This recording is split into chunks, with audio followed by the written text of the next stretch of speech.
What's going on, guys? Today I'm going to show you guys how to change out an AC clutch. Now, not the whole compressor, just the clutch and pulley itself. So this whole thing here is an AC clutch. Now you have, first of all, you have the front plate. The front plate has splines in the center of it, and those splines engage the AC compressor. You have the pulley, which this is where the belt rides. And then finally you have an electromagnet. There's a few different reasons why you would need to change this out. First of all, there's a bearing inside this pulley that, the bearings can go bad over time and make noise. You can get opens or shorts in the coil, and the coil won't engage correctly. So the way this works is you have the pulley being turned by the belt. The coil is mounted to the AC compressor itself. The coil sits inside the pulley just like that. And then what happens is when you engage the air conditioning, the electromagnet actually pulls on this plate, pulls this together, and then the pulley and the outer plate rotate as one piece. So the center of this is turning the AC compressor. So the coil doesn't spin, but the pulley spins outside the coil.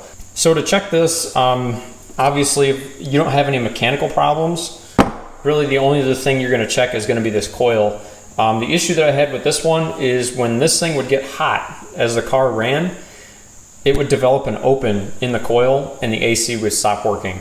So basically the easiest way to check this is check for power and ground at the coil with the AC on and the car running. I need a scan tool so I can just force this stuff on and check for power with it forced on, but do whatever you need to do to be able to figure out if this thing's actually bad. So you can ohm these out, ohm out the two wires and see what the reading is, but that's kind of vary on what style of coil you got, what kind of car you're working on. A lot of variables there as far as what that is supposed to be.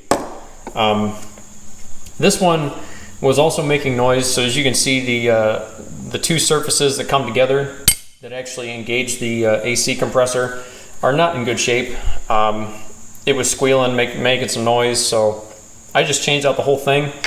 I'll have links in the description for you guys as far as the tools and stuff that I used. As far as the AC clutch itself, I actually sourced my new one from eBay because really the only other place that I could find one was directly from Honda, and Honda wanted $250 for these two pieces and another $250 for the coil. So I'm gonna roll the dice and try one off of eBay where I got the whole thing, like the whole assembly, for $100.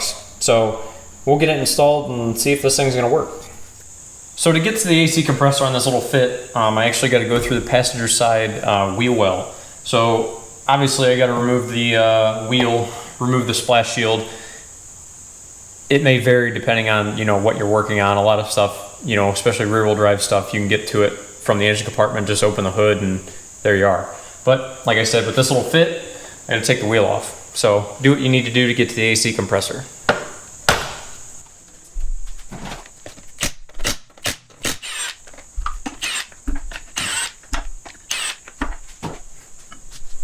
Now that I got everything apart, you guys can see in here, here is the AC clutch that we're going to be changing. First thing we got to do, obviously you got to remove the belt, but before you remove the belt, you want to get the nut off the end of the clutch. And as you guys can see, this thing's just free spinning. So get in here and try to hold this, possibly put a glove on your hand or something, try to break this free. I'm just going to use an impact on it. I've got enough space, I can get a little impact in here.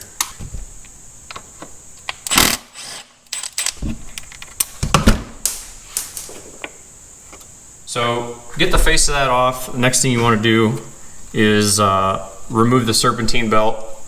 I've got the tensioner all the way backed off on this thing, so hopefully I've got enough room that I can just get it off of here and not have to lower the car down.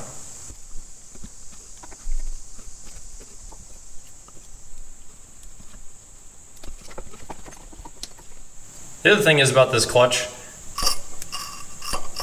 the bearing in it has clearly seen better days. So to get the To get the actual pulley off, there's a snap ring down here at the bottom. Hopefully you guys can see that. But we're gonna come in here with a set of snap ring pliers. Hopefully this snap ring comes out without too big of a problem. The new clutch should come with snap rings, so you don't have to worry too much about, you know, tearing this thing up, getting it out of here.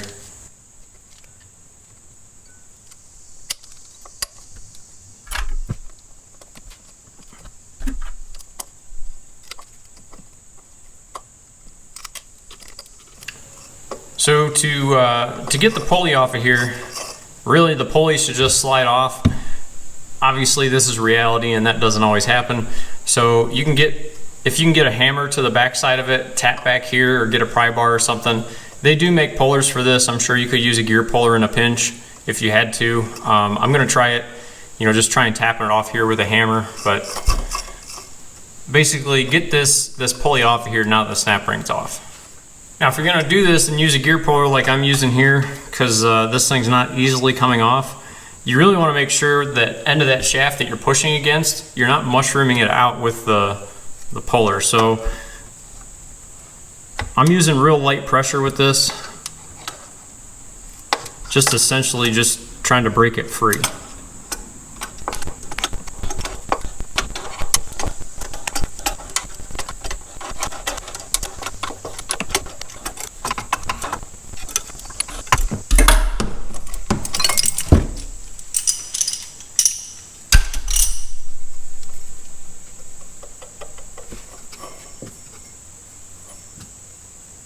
End of the shaft still in good shape. We'll put the puller back on it. I just want to check everything, make sure I wasn't tearing anything up.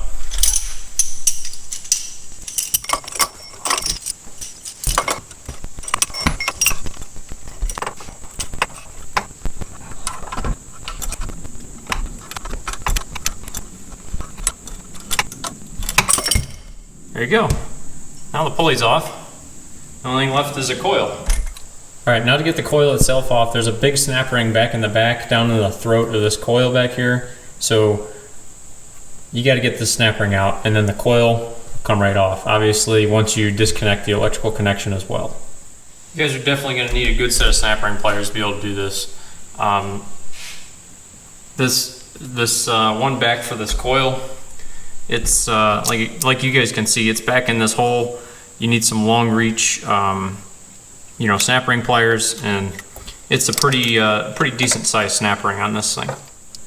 So to get this big snap ring out of here, what I did, I got one side loose, and once I got that one side loose, I just went in there with a big screwdriver and basically started prying on it until the whole thing popped out of the groove.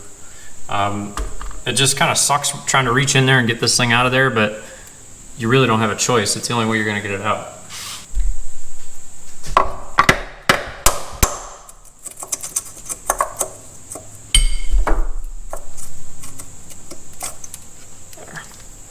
So there the coil's out. Obviously I got to disconnect the wiring, but yeah, so that's the disassembly completed.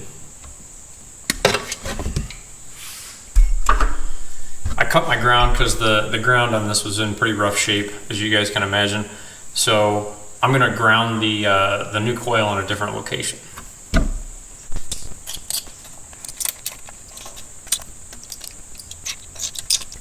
All right, going back together, I've got a little like dimple here that has to go into one of these two holes.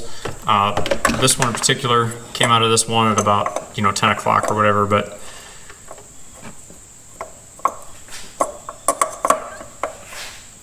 so that's going to sit on there something like that. Just make sure that's seated all the way. It's going to be that much easier to get that snap ring in there if that's seated all the way.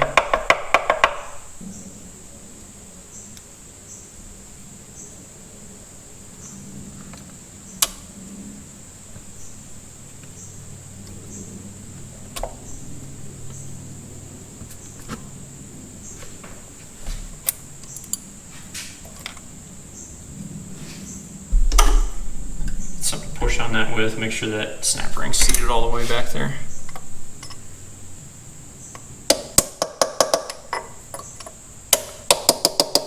There, I can see it snap into the groove.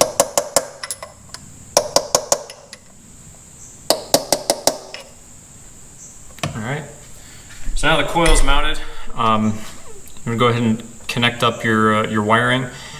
So the ground on the old coil went up to a Phillips head screw that was just screwed into the side of the AC compressor. The screw's so rusty I can't get it out, so what I did was I cut the end of it off, and then I put this larger eyelet connector on here, and I just took one of the bolts out of the AC compressor, and I'm just gonna sandwich this into one of the mounting bolts to the AC compressor. So like I said, make sure your ground's in good shape, your power's in good shape. Obviously, if you got this far. All right, now the coil's mounted. You want to go ahead and get your pulley installed. The pulley simply just kind of pushes on here the opposite of how it came off. So what I'm going to do to get this pulley on here is I'm going to get a socket the same size as this inner diameter in here, and just tap on it with a hammer, and then use that to essentially just push the pulley on.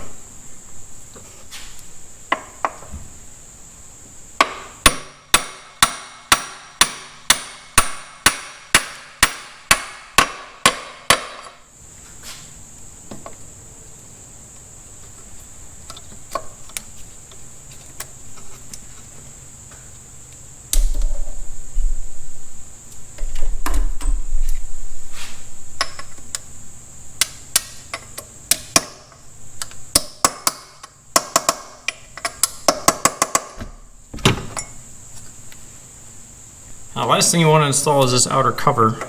Now, the outer cover, there actually needs to be an air gap between the pulley and the plate. Now, what you want to do is you want to get a feeler gauge between this outer plate and the pulley. You need to set that to the correct distance as specified in service data. Obviously, I don't know every single specification for every single car on the market, so you're kind of on your own for finding out what it needs to be. If it's too tight, obviously, this pulley is going to be engaged all the time, which isn't ideal. And if it's too far away, the AC won't work. So you kind of got to get this right. The kit that I bought with a new clutch came with a couple shims, and depending on how much distance you need is the number of shims they give you. I just have 2 shims. So what I'm going to do is I'm going to put the thin one in here, and when I say put the thin one in, it's just going to go over the splines, something like that, and then you put the outer plate on, secure it with the nut, like so, and then just measure the gap between the pulley and the outer plate with a feeler gauge until it's in specification. The spec on mine is 16 to 25 thousandths, anywhere in that neighborhood, and 16 is not even close, 25 is not even close, but that's with all my spacers. So I gotta pull one of these spacers out. But it sounds a whole heck of a lot better than when I took it apart, I know that. I think I'm thinking one thin, because the 25 is a little loose, 16 is not even close. Thinking I'm good, guys. I'm just over 16, probably 18, 20 thousandths, somewhere in that neighborhood. Everything sounds good. We'll throw the belt back on this thing, put the inner splash shield in it, and see what it sounds like. It honestly can't be any worse than what I started with. All right, now that I got everything back together, I got my gap set on my clutch. I'm gonna hop inside the car, fire this thing up, engage the AC, and make sure this thing works before I go putting the splash shield and everything back in.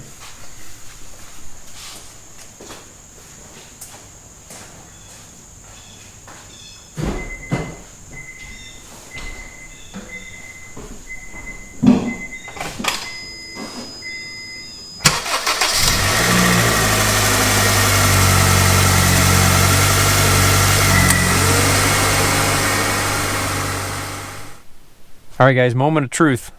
Does it actually blow cold air?